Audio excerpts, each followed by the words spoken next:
It would be controversial if, in the famous movie Saving Private Ryan, a group of American Marines ruthlessly violated German, French, or Japanese women, wouldn't it? In the collective imagination, the American soldiers who fought against Nazi Germany and the Japanese Empire were immaculate and heroic. However, recent investigations claim that many of these men raped hundreds of thousands of women during and after World War II. These silenced crimes are beginning to be revisited, revealing horrifying truths such as the systematic rape of women, including minors.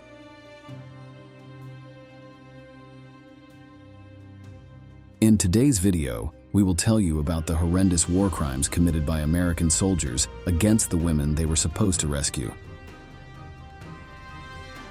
Get ready for an especially strong and impactful installment of military history. Let's begin. While Nazi crimes are logically the most remembered of World War II, the Allied forces also committed atrocities. Among them stands out the sadistic mistreatment of raped, and in some cases, murdered women in multiple sexual crimes during D-Day and the occupation of Germany and Japan. Wartime secret archives made public only in 2006 reveal that American soldiers committed more than 400 rapes in Europe between 1942 and 1945. However, another study estimates that a total of 14,000 civilian women in France and Germany were raped by American soldiers during World War II.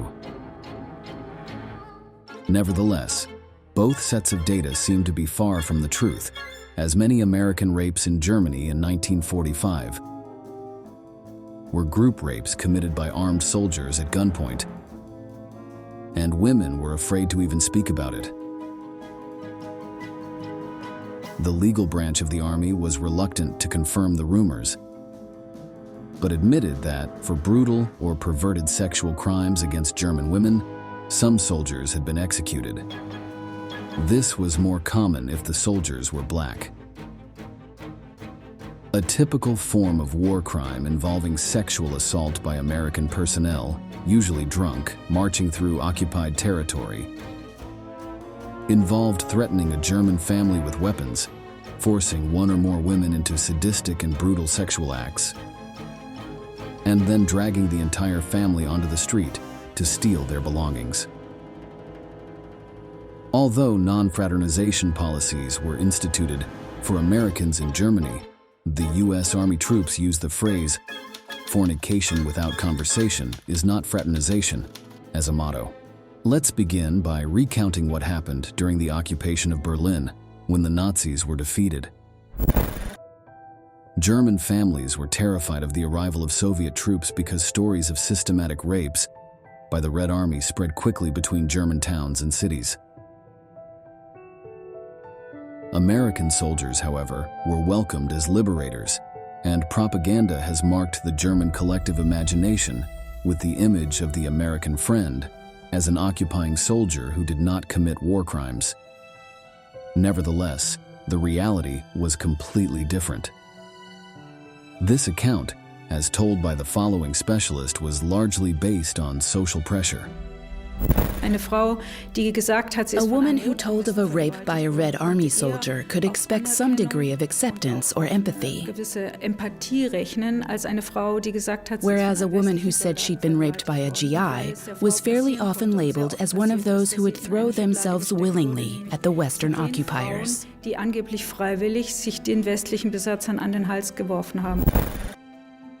During the spring of 1945, American troops took one town after another in different German regions.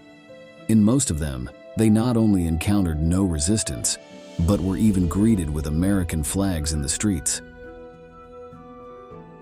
They would then set up in the town hall and prepare for a house-to-house inspection. The troops conducted an initial search for enemy combatants, weapons, and Nazi refugees.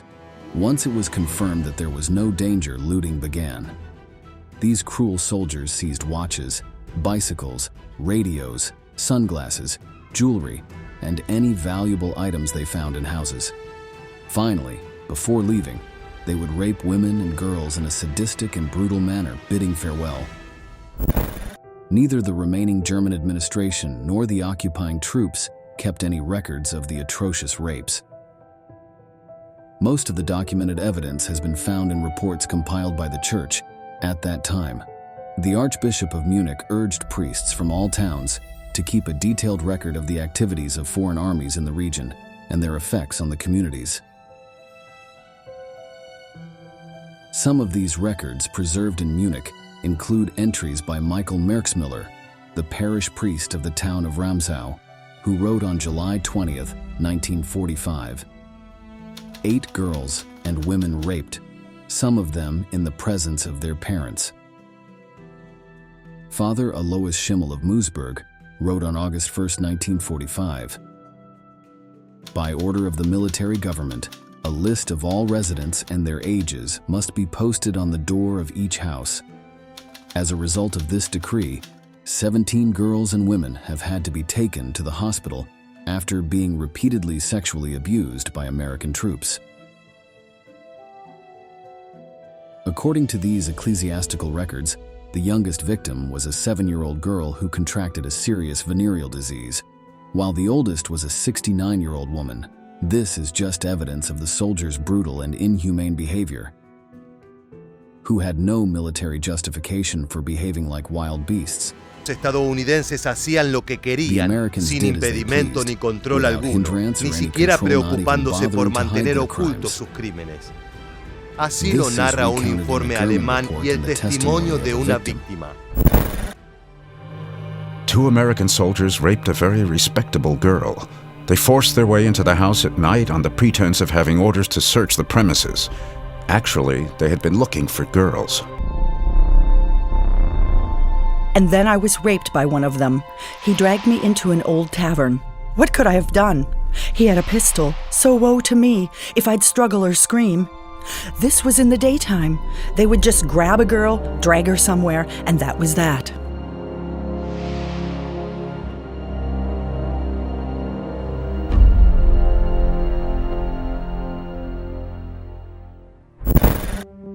A menudo las tropas americanas pedían a las autoridades locales personal femenino, grupo de mujeres, supuestamente para atender en las tareas de secretariado o cocina. Era un tipo de trabajo forzoso que a menudo encubría violaciones indiscriminadas. Los grupos de mujeres rotaban y eran sustituidas cada 15 días. Cuando volvían a casa, guardaban silencio sobre lo ocurrido con un enorme sentimiento de culpa. Las mujeres simplemente aceptaban lo que les ocurría, sabían que no tenían mucha opción. En su concepción de las cosas, ellas pertenecían al bando de los perdedores de la guerra y de alguna forma debían aceptar estas aberraciones como un castigo. Por esto es que la cantidad de violaciones cometidas por las tropas estadounidenses son difíciles de mensurar. La vergüenza y el dolor de las víctimas no les ha permitido denunciar los hechos en paz. Este comportamiento criminal, sistemático y atroz llegaba hasta lugares inusitados. Los soldados intercambiaban información sobre en qué casas había mujeres y niños indefensos. Las violaciones eran los hechos más traumáticos que las tropas ejercían sobre las mujeres, pero eso no era todo. En los partes hospitalarios queda constancia de la brutalidad. Además de violadas, muchas mujeres eran azotadas con fustas y látigos o atacadas con armas blancas.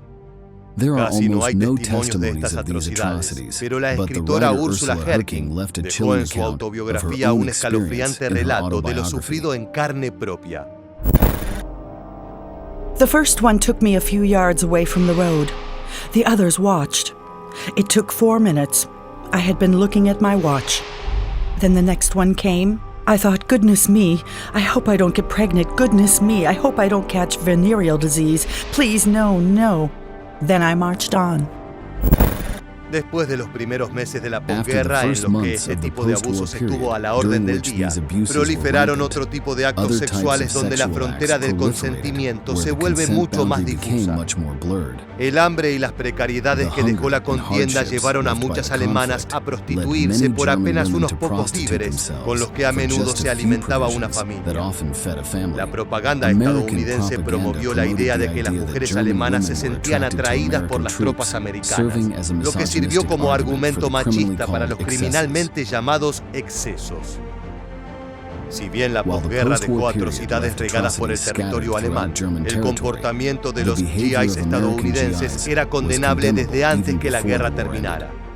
A partir del día D y el despliegue de tropas norteamericanas en Europa, existieron violaciones en todas las ciudades francesas donde los soldados norteamericanos se ubicaron. El primer crimen sexual contabilizado oficialmente tiene lugar apenas unas semanas después del desembarco. Los protagonistas de las violaciones no eran generalmente combatientes de primera línea, sino miembros de unidades de apoyo logístico. La explicación parece simple. Los soldados que no participaban directamente en los combates tenían más tiempo libre y estaban sujetos a una menor disciplina. Los clichés que explican el imaginario norteamericano que se había impregnado en los combatientes venían de la Primera Guerra Mundial. Francia era presentada en la revista militar Stars and Stripes como una gran casa de prostitutas, un país erotizado y cuyas mujeres eran bellas, acogedoras y demostrativas. Estos estereotipos se habían generado entre los veteranos de la Gran Guerra de 1914, cuyas exageradas aventuras eróticas en tierras galas fueron pasando de generación en generación.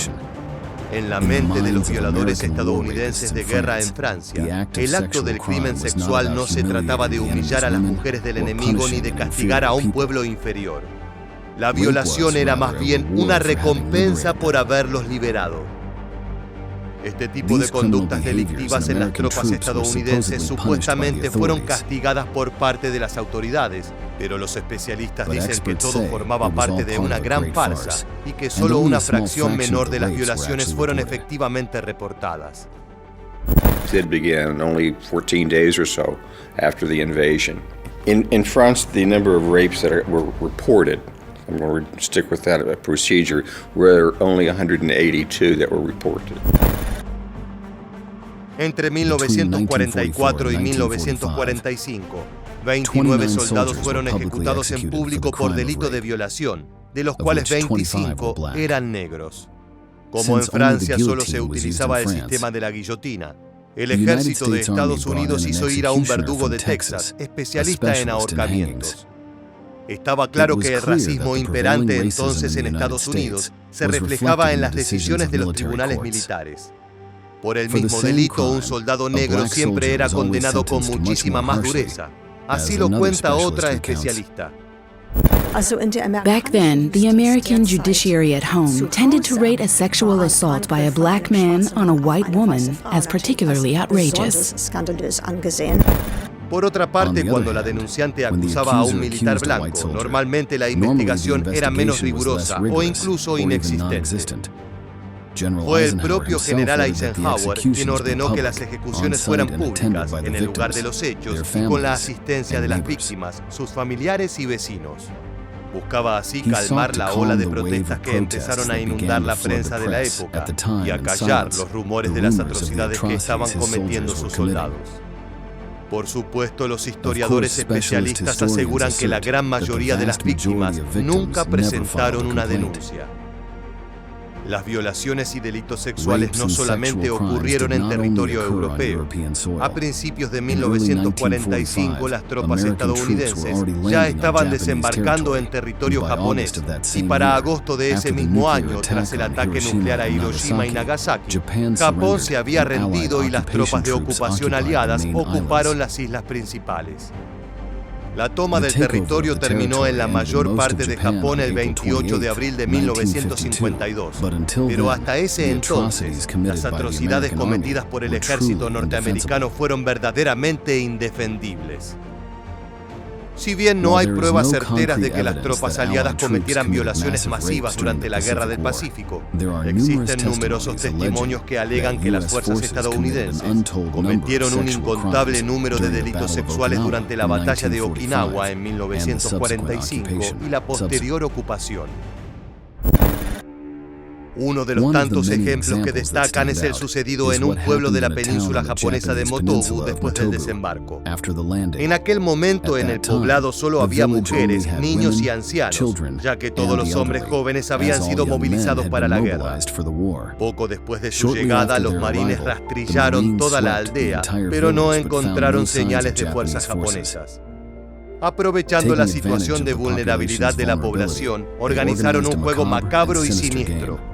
Comenzaron a cazar mujeres a plena luz del día.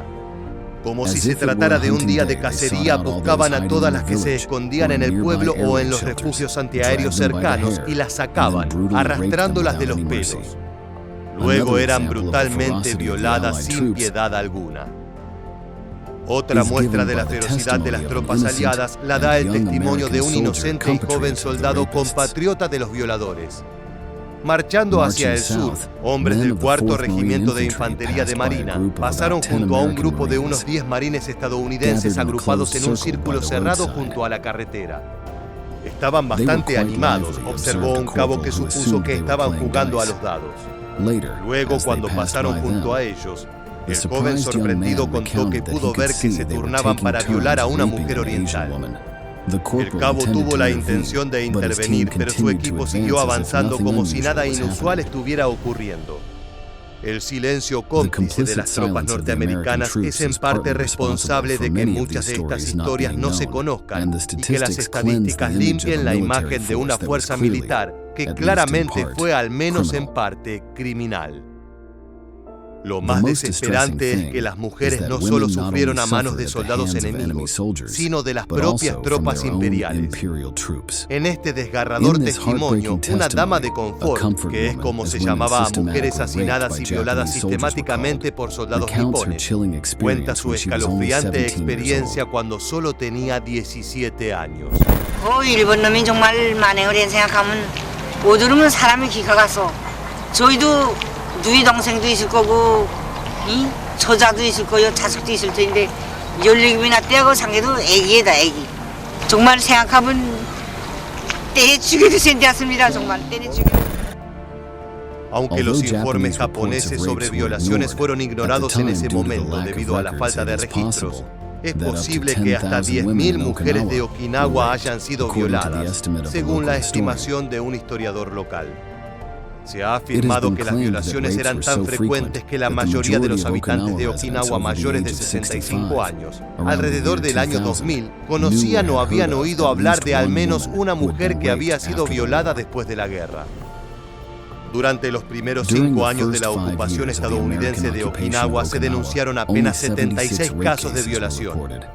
Sin embargo, se estima que este número diste astronómicamente de la cifra real, ya que casi la totalidad de los casos no fueron denunciados. La explicación más simple de por qué el ejército estadounidense no tiene registros de violaciones es porque muy pocas mujeres de Okinawa denunciaron abusos, principalmente por miedo, vergüenza y deshonra, tal como había sucedido con las mujeres alemanas. Sin embargo, los bebés birraciales nacidos fruto de estas violaciones son una evidencia viva de lo sucedido. En diversas entrevistas, historiadores y ancianos de Okinawa dijeron que decenas de mujeres de la zona que fueron violadas dieron a luz a niños birraciales, pero que muchas de ellas fueron inmediatamente asesinadas o abandonadas por vergüenza, disgusto o trauma por sus maridos locales. Sin embargo, lo más frecuente es que las víctimas de violación se sometieran a abortos rudimentarios con la ayuda de parteras de las aldeas. Así como los soldados estadounidenses que violaban mujeres alemanas luego les dejaban comida para hacer pasar el acto como una prostitución en lugar de una violación. Algo similar sucedía en Japón. Las mujeres japonesas que mendigaban comida durante la ocupación aliada eran violadas y las tropas a veces les dejaban algo a cambio, como comida, ropa o productos de higiene, para lavar las culpas del acto animal y perverso que habían cometido. Los embarazos fruto de todas las violaciones cometidas por los marines norteamericanos son precisamente la base sobre la que la historiadora Miriam Gebhardt hace proyecciones para intentar calcular la cantidad de víctimas. La estimación es que el 5% de los niños de la guerra, nacidos de mujeres no casadas a mediados de la década de 1950, fueron el producto de una violación. Esta aproximación da un total de 1.900 niños de padres estadounidenses, solamente en territorio alemán. Atendiendo además a la estadística de la que se desprende que por cada nacimiento cabe suponer 100 violaciones, aparece como resultado por lo menos 190.000 casos. Si bien esta cifra ya de por sí es espeluznante, solamente está considerando los crímenes sexuales llevados a cabo en Alemania. Si se piensa que durante la ocupación en Francia y Japón hubo una cantidad similar o mayor de violaciones por parte de los estadounidenses, el número se eleva de forma radical. Gebhardt, que por primera vez pone cifras a las violaciones masivas, calcula 860.000, pero este número es tan terrible como tentativo. De cualquier manera, estas cifras son solo la punta del iceberg. El número verdadero seguramente sea muy superior, dado que, como ya mencionamos, muchas mujeres y niñas prefirieron no hablar nunca de ello por vergüenza y por sentirse responsables de haber sido violadas, incluso en un punto llegando a creer que lo merecían por formar parte del bando perdedor. Así lo cuenta la nieta de una víctima. There was an attitude among women, including my own grandmother, to accept these things. This can be summed up as, I'm the ultimate victim of war, because we are the vanquished, and as such we have to put up with what usually follows defeat, meaning acts of sexual violence.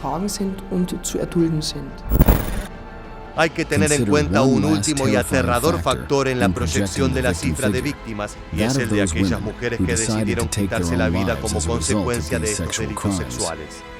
En documentos judiciales constan pruebas de suicidios de niñas de 13 años tras ser víctimas de violaciones en grupo, ya sea colgándose de una viga de la casa o ingiriendo altas dosis de esencia de vinagre, los dos recursos más utilizados en la época.